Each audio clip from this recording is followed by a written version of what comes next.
Is everyone here already? Yes, Doctor.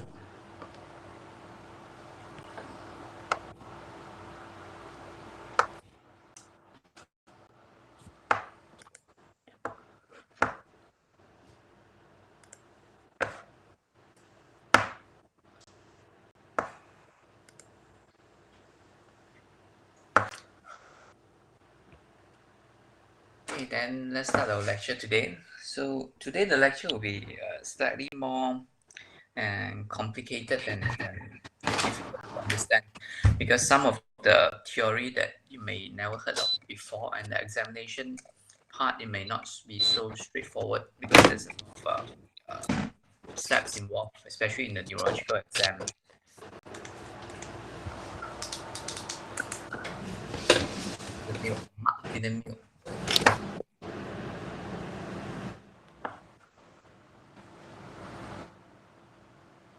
Mark, can you mute for a while?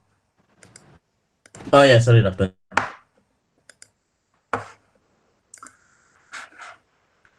Okay, so there'll be two parts in this lecture today. We're going to briefly talk about some brief history taking in the neurological system, and then we'll move on to upper limb neurological examination after that.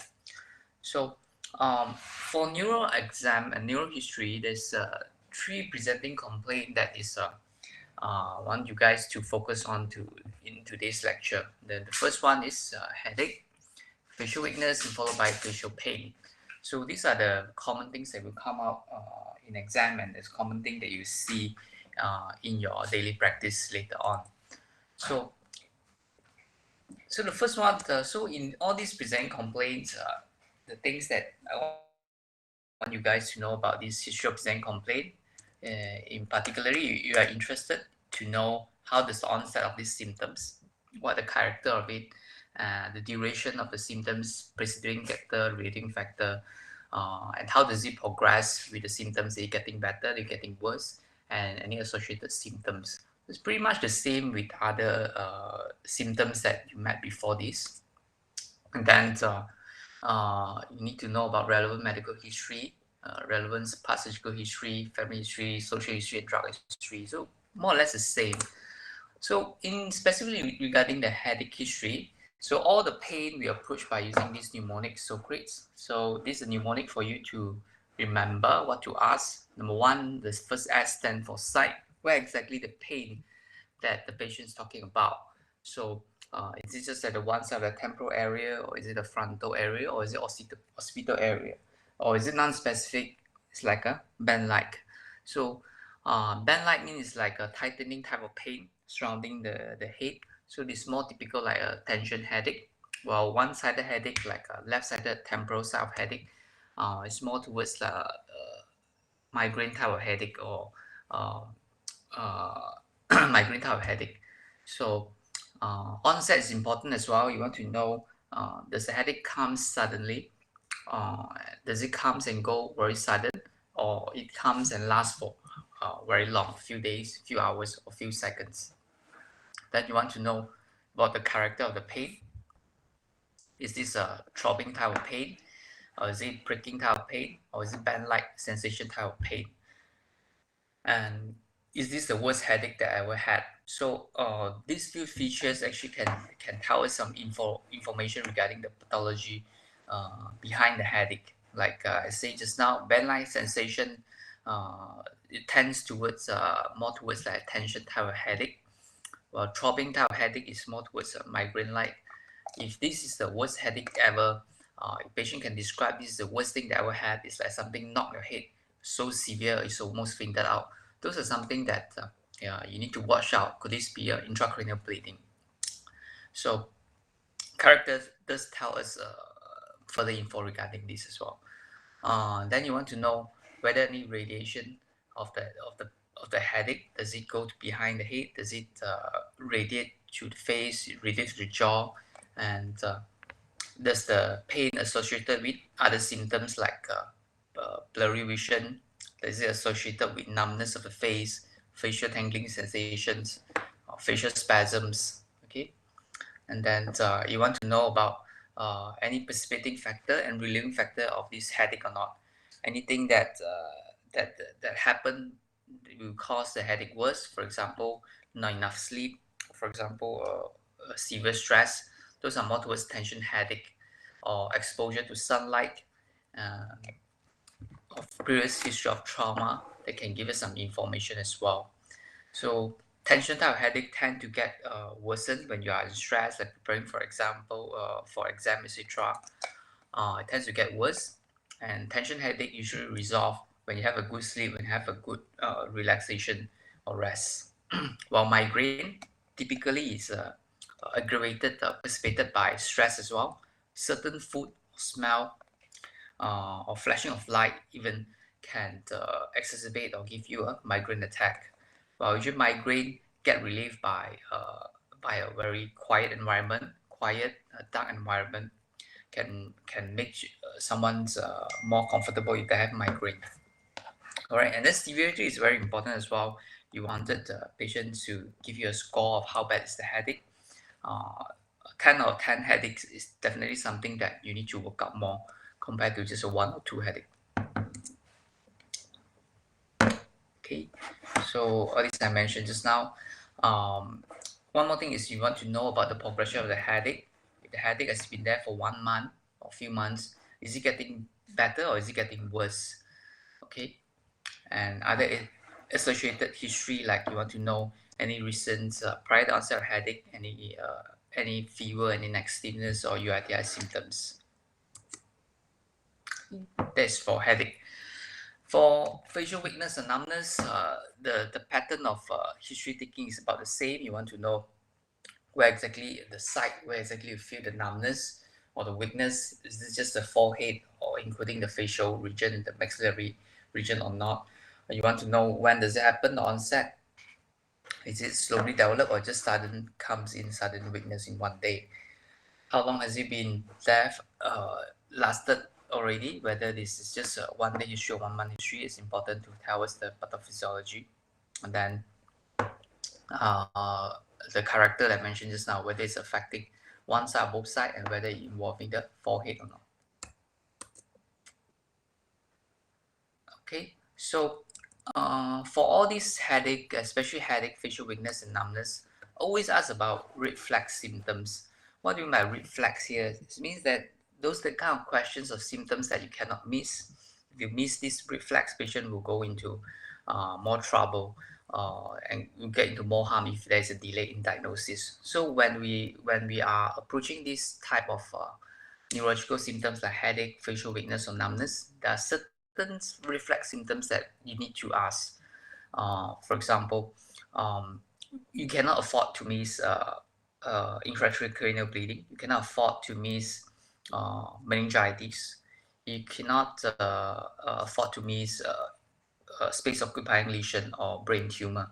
So this group of disease usually they present with very severe symptoms like raised ICP symptoms, raised intracranial pressure symptoms because of bleeding, because of the mass or the meningitis. So those group of symptoms will be including like the worst headache that we had, vomiting, blurry of vision, syncopal attack, any sudden loss of consciousness, constitutional symptoms like loss of appetite, loss of weight, and any sign of symptoms of meningism like neck stiffness, uh, prolonged fever with headache. Those are meningism symptoms and other reflex symptoms that you do not want to miss when you approach this group of patients with such history.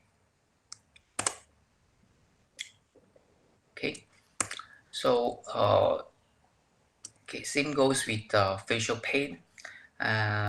The pathway or the flow of getting the history is the same. You want to know when it's onset, duration, the character. Okay, okay, that's for the history that I want you to know about. So the common things that we will focus on is still the headache in the clinical practice or clinical exam. So try to focus more on the practice how to get the history for headache. This one.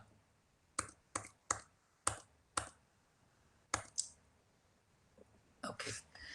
So now let's move on to cranial nerve. Oh, sorry, the neurological examination. So Last week we talked about cerebellar examination.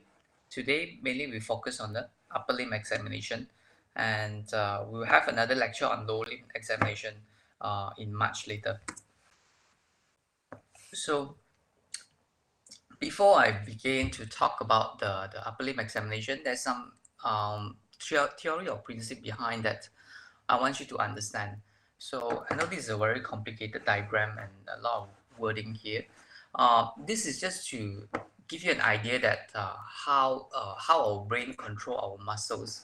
I want you to have this understanding so that you can understand why do we examine patient in such a way. So you do not need to remember the parts of the brain, etc. This will not come out in the exam. So, but I just want you to know the principle behind. So how do we move our muscles?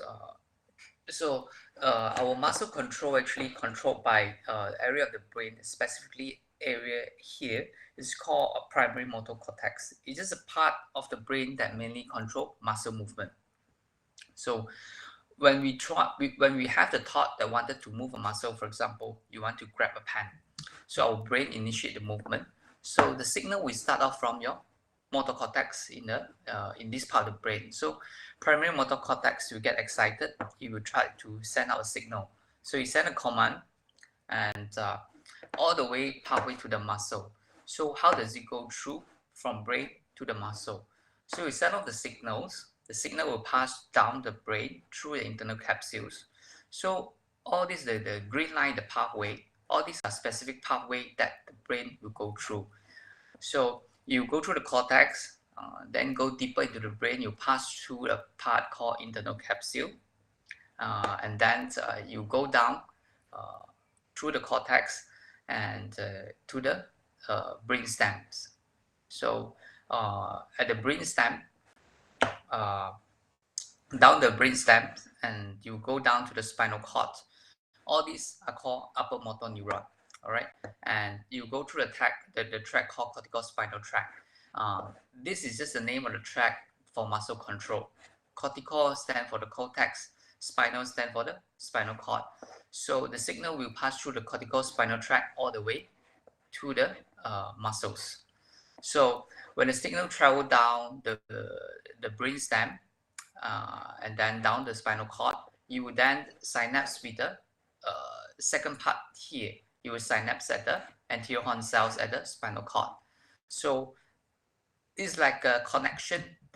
Imagine your brain is sending a signal through a train station. So the train has to depart from one station to another, and finally it landed at the spinal cord. Is almost at the end of the station. And then at here, you have to change another station, change another transport, and get out from the spinal cord to the peripheral nerves. And these peripheral nerves will connect to the neuromuscular junction. And finally, this is the junction that control your muscle control. Okay, so just remember the basic control of your muscles. So signals from our primary motor cortex send a signal through the cortical spinal tract. You travel the signal from the cortex through the internal capsule down to the brain stem, follow the spinal cord and exit to the vertebral muscles area. Okay, then that is how do we control. But how do we feel then? How do we feel that someone touching us? How do we feel heat? How do we feel pain? So it's almost a similar concept with the cortical spinal tract. It's just that it goes reverse. Instead of from brain to the peripheral nerve, it goes from peripheral nerve to the brain. It's like a sensor. So and it going through different pathway, different tracks as well. So we have a lot of sensory receptors, especially in the skin. In the skin, we have different receptor that are responsible for different stimuli. We have mechanoreceptor, we have nociceptor receptor for the pain, and we have thermoreceptor for the heat. So all these signals, all these receptor, let's say it get triggered, they get triggered by the stimuli. It will send the signal firstly to the spinal cord, and the spinal cord will send up the signal to the brain through the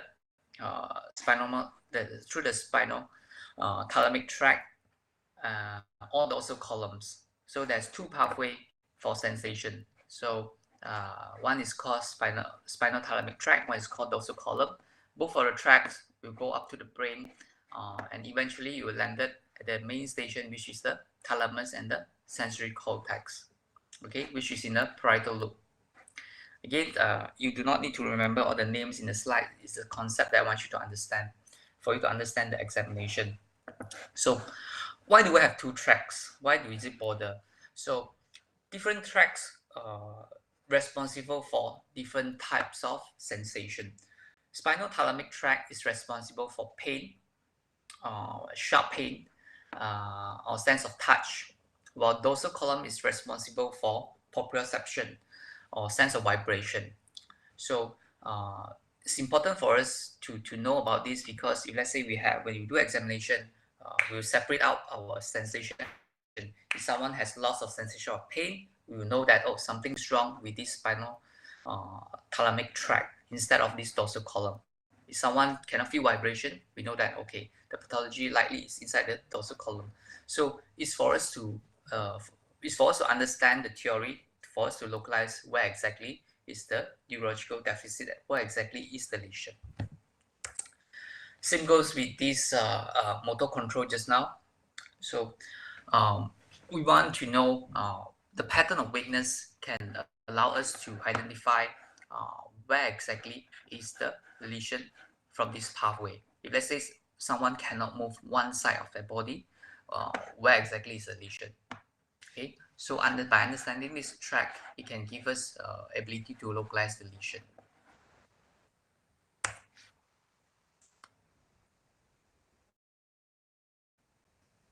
Okay, so there's another term I want to introduce before going into the examination. So number one is upper motor neuron lesion, and number two is lower motor neuron lesion. So what do we mean by upper motor neuron lesion? Means this means that whatever lesion happen in the brain or spinal cord. So this is our cross section, which is a cartoon version of the brain and spinal cord. So whatever lesion, be it a stroke, be it a trauma, transaction, or tumor, so whatever lesion affecting the brain or spinal cord is called upper motor neuron lesion. So it can happen in the cortex, it can happen in the capsule, it can happen in the brainstem, or it can happen at the spinal cord. Whatever lesion affecting all this pathway here that I mentioned here is called upper motor neuron lesion. While lower motor neuron lesion is anything happen from the peripheral nerves. After the synapse of the anterior horn, outside the peripheral nerve to the muscles, all these are called lower motor neuron lesion. All right. So it's important for us to differentiate the behavior of upper motor neuron and lower motor neuron lesion for us to localize the lesion.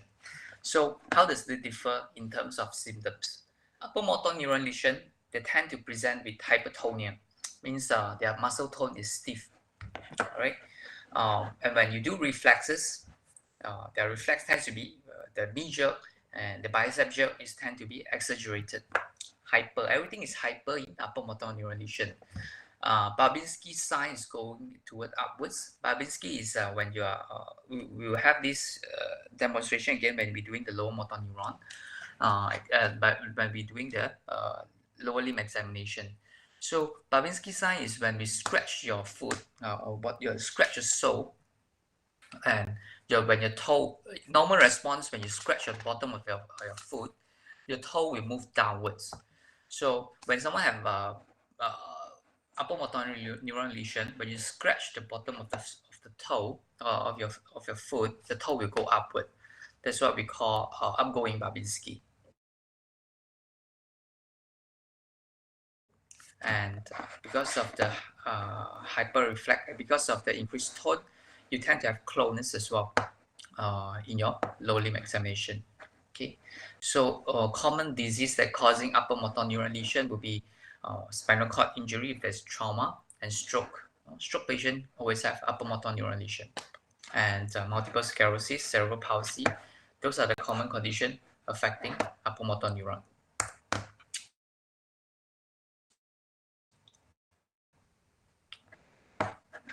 Okay.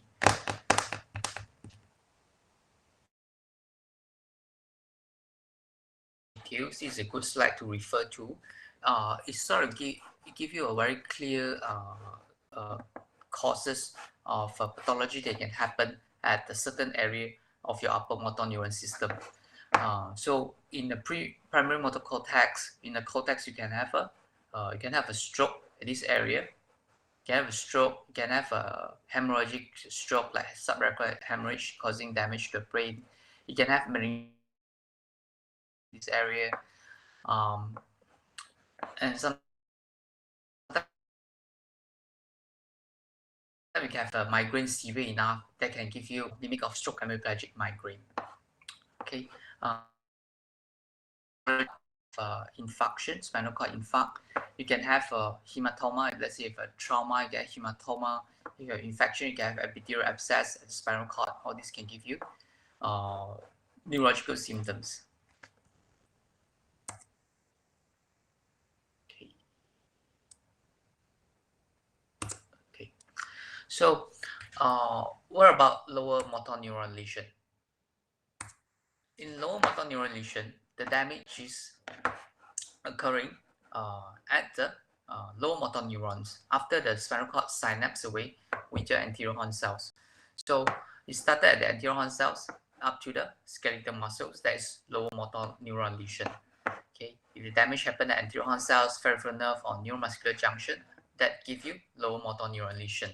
So the symptoms compared to upper motor neuron lesion just now, upper motor neuron is spastic, while lower motor neuron is always flaccid, hypotonia. The reflex tends to be reduced or areflexia, and patient will have progressive wasting due to lack of nerve input. And sometimes you can see, when you look close enough in low motor neuron lesion, you will see fasciculation due to the involuntary muscle twitches. So common causes you will see is peripheral neuropathies, for example, neuropathies due to diabetes mellitus, due to B12 deficiency, and other less common causes will be ALS or polio. Okay, this one is